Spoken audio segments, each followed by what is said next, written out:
Imaginez un endroit sous l'océan, loin des regards, où la Terre gronde en silence. Un lieu oublié du grand public, mais redouté par les scientifiques. Bienvenue dans l'arc de Kermadec. Situé entre la Nouvelle-Zélande et les Tonga, ce chapelet d'îles paisibles cache l'un des plus grands dangers géologiques de notre époque. Volcans sous-marins, plaques tectoniques en mouvement, caldeira géante. Tout est là, en sommeil.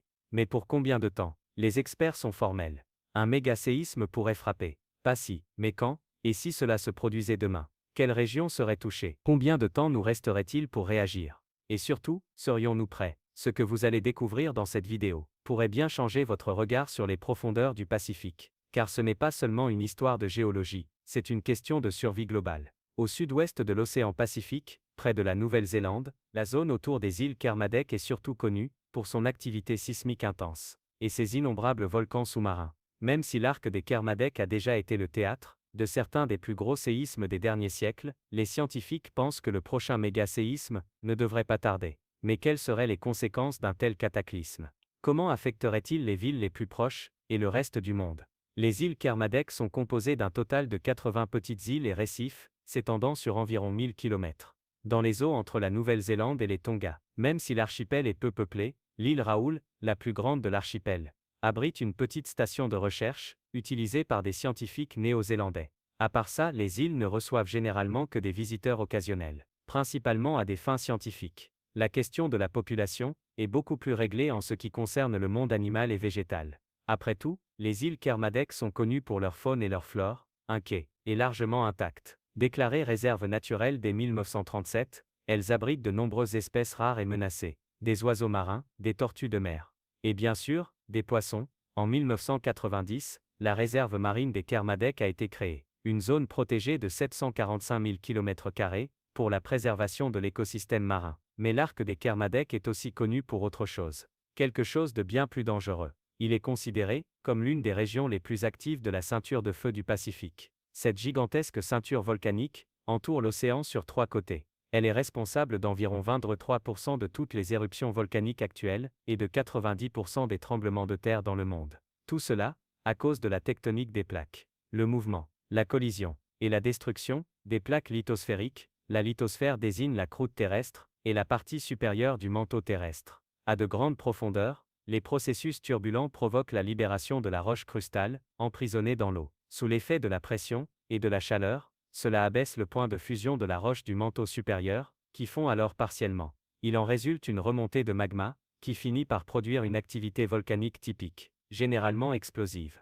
La ceinture de feu du Pacifique existe depuis 35 millions d'années. Elle compte environ 850 à 1000 volcans, actifs pendant l'Holocène, c'est-à-dire au cours des 1100-700 dernières années. Plus de 30 volcans sous-marins se trouvent rien que dans l'arc de Kermadec. Certains ont montré plusieurs fois des signes d'activité récemment. Parmi eux le mont Tai, il mesure plusieurs kilomètres. Il est caché à 1500 mètres sous la surface de l'eau. Il s'est réveillé pour la dernière fois, en 2008, tout aussi impressionnante la caldeira, un cratère volcanique en forme de chaudron, endormi à l'extrémité sud-est de l'île Macaulay, et large de 12 km. Mais, que se passerait-il, si ces volcans entraient à nouveau en éruption, ou si un tremblement de terre, particulièrement violent, frappait cette région? Quels sont les dangers que représente l'arc de Kermadec? Cornel de Ronde, de l'Institut néo-zélandais des sciences géologiques et nucléaires, explique: les volcans sous-marins peuvent libérer d'énormes quantités de lave et de gaz. Mais ce n'est pas le plus gros danger. Le vrai risque, ce sont les tsunamis. Quand un volcan explose, il déplace une quantité immense d'eau.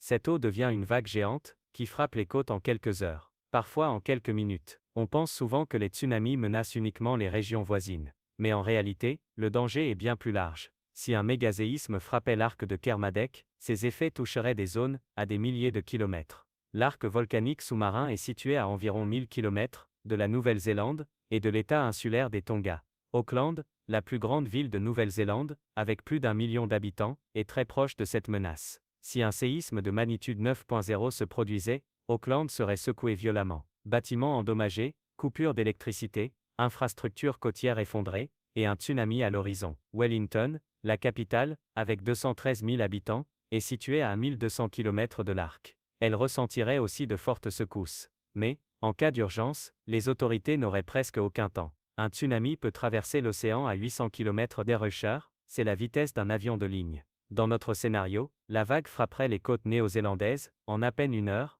Nuku'alofa, capitale des Tonga, avec 35 000 habitants, est encore plus proche. 400 km plus près que Wellington. Elle devrait se préparer encore plus vite. Un tsunami de 20 mètres ici causerait des dégâts inimaginables. Même l'Australie, pourtant à 200-500 km, ne serait pas à l'abri. Brisbane, Sydney, confronté à des vagues de plusieurs mètres, et ce n'est pas tout. Le Japon, les Philippines. Même à l'autre bout du monde, les vagues mettraient 12 heures à arriver. La côte ouest des États-Unis et du Mexique, à plus de 9000 km, recevrait des vagues de 1,5 m. L'Amérique du Sud, elle touchée par des vagues plus petites, mais tout de même présentes. Environ 15 heures plus tard, alors, quand faut-il s'attendre au prochain mégaséisme dans l'arc de Kermadec? Heureusement, les conséquences évoquées précédemment ne sont pour l'instant que des scénarios hypothétiques, certes désagréables, mais encore théoriques. N'oublions pas que l'arc des Kermadec a déjà connu plusieurs séismes violents. Par exemple le 24 avril 2023. Les secousses ont atteint une magnitude de 7,3 sur l'échelle de Richter. Et en mars 2021, un séisme de magnitude 8,1 a été enregistré, l'un des plus violents depuis des décennies. Une alerte au tsunami avait alors été émise pour la Nouvelle-Zélande et plusieurs autres régions du Pacifique. Heureusement, la vague s'est révélée moins importante que prévu. Mais ce n'est pas toujours le cas. Des recherches scientifiques le prouvent. L'équipe dirigée par James Goff, spécialiste des tsunamis, a analysé des coraux fossiles et des dépôts de sable. Ils ont découvert qu'un séisme de magnitude 9,0 aurait pu se produire il y a 600 à 1000 ans, et aurait déclenché un tsunami gigantesque. Alors, une question cruciale se pose, un tel événement pourrait-il se reproduire aujourd'hui? La réponse est oui, mais serions-nous prêts? Prêts à faire face à une telle urgence? Les tsunamis dévastateurs de 2004 dans l'océan Indien, et de 2011 au Japon, nous ont rappelé, de manière effrayante, la force meurtrière de la nature. Et bien sûr, il ne faut pas oublier les dizaines de volcans sous-marins. Lorsqu'un mégaséisme survient, le mouvement de la croûte terrestre peut activer un volcan sous-marin. Une fois réveillé, il peut faire monter la température locale de l'océan, et donc, changer les courants marins. Les gaz libérés, comme le dioxyde de soufre et le CO2, peuvent acidifier l'eau, et affecter gravement les animaux marins. Dans le même temps, les éruptions sous-marines peuvent créer de nouvelles îles, et changer à jamais la géographie de la région. Si un tremblement de terre superpuissant frappait, il pourrait déclencher une réaction en chaîne. La plupart des volcans sous-marins de l'arc pourraient s'activer ensemble, libérant des gaz, de la lave, et des particules minérales, à une échelle jamais vue.